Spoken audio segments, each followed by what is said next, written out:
Most people, when they think about the origins of economic thought, immediately jump to Adam Smith, Milton Friedman, Keynes, or maybe Aristotle if they've taken a philosophy class. But the truth is stranger, deeper, and far older. Nearly 1,000 years before modern economists talked about incentives, inflation, or moral hazard, a quiet scholar living in the medieval Islamic world issued a warning so precise, so eerily modern, that it reads today like a diagnosis of our financial age.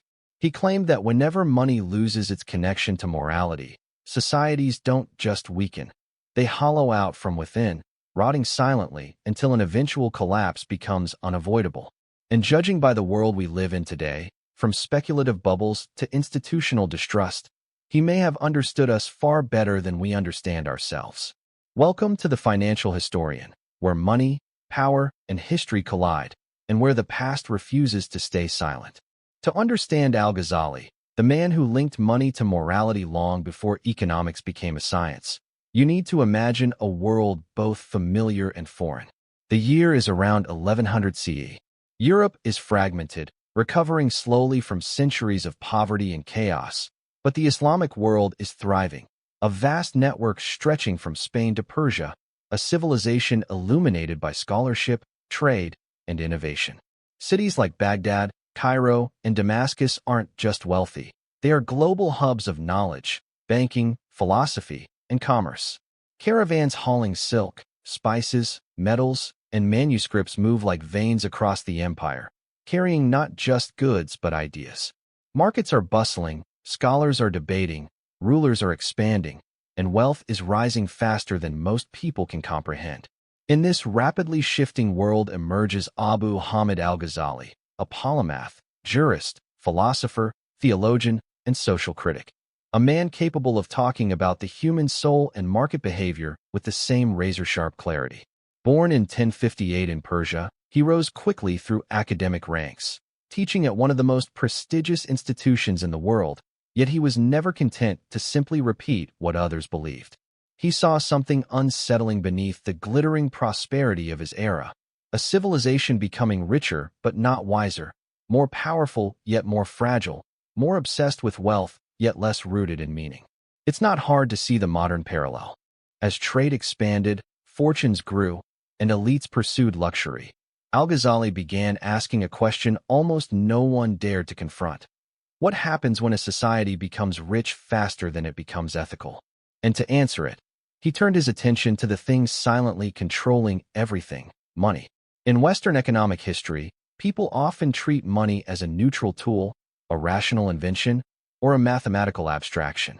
But Al-Ghazali looked at money differently, not just as currency, but as a moral force shaping human behavior, social trust, and the fate of civilizations. Where Aristotle described money's practical function, and modern economists model it with equations, Al-Ghazali saw the psychology behind money, how it influences incentives, how it corrupts or uplifts, how it binds or unravels the social fabric. His first principle was simple but profound. Money is a tool, not a treasure. He compared it to a mirror. It has no inherent value. It reflects whatever people use it for. Money was not meant to be worshipped, hoarded, or used as a symbol of status. It was meant to circulate, to move, to enable cooperation and trade. Which leads to one of his most important insights. Hoarded money is dead money. Wealth locked in chests, hidden underground, or accumulated for pride doesn't help society. It suffocates it. He called this the freezing of society's blood, an idea that sounds shockingly modern when economists talk about inequality, stagnant wages, and capital concentration. When the wealthy hoard money, circulation stops. When circulation stops, opportunity dies.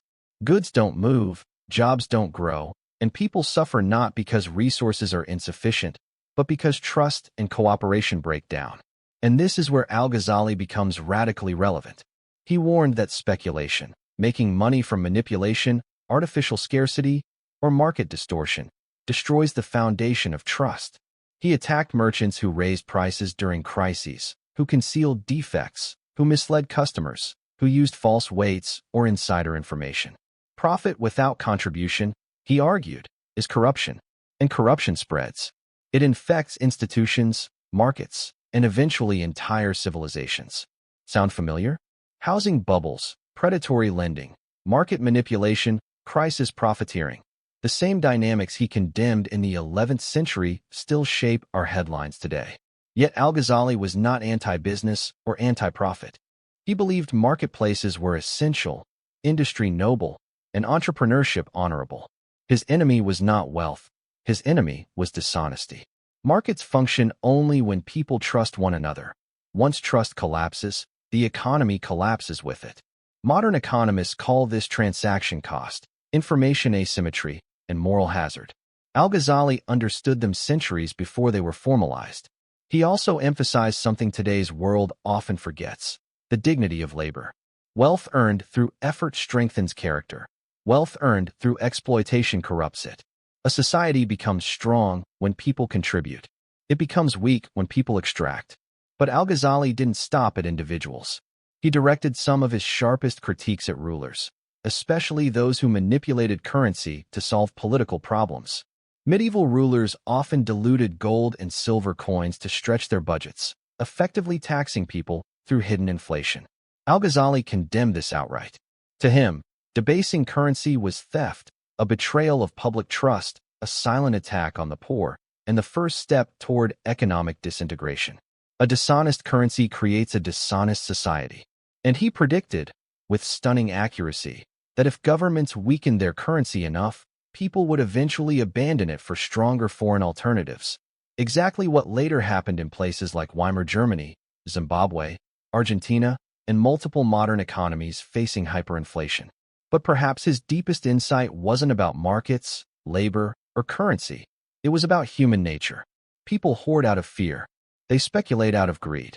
They cheat when they think the system rewards cheating. They manipulate money because money is easy to manipulate. And once a society reaches the point where unethical behavior becomes normalized, where everyone assumes everyone else is cheating, collapse is no longer a question of if, only when.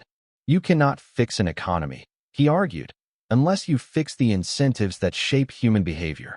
Markets and laws matter, but behind them are people driven by fear, ambition, insecurity, pride, and desire. Unless a society aligns incentives toward honesty and contribution, corruption becomes inevitable. That is why he insisted money must have a moral grounding. Without morality, wealth becomes predatory. Without ethics, profit becomes destabilizing. Without integrity, currency becomes worthless.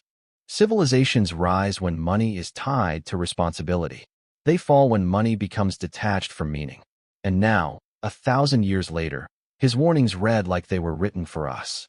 We live in a world of exploding inequality, speculative frenzies, debt crises, institutional mistrust, and financial systems that often reward extraction more than contribution. Wealth concentrates while wages stagnate. Speculation outpaces productivity. Inflation quietly erodes purchasing power.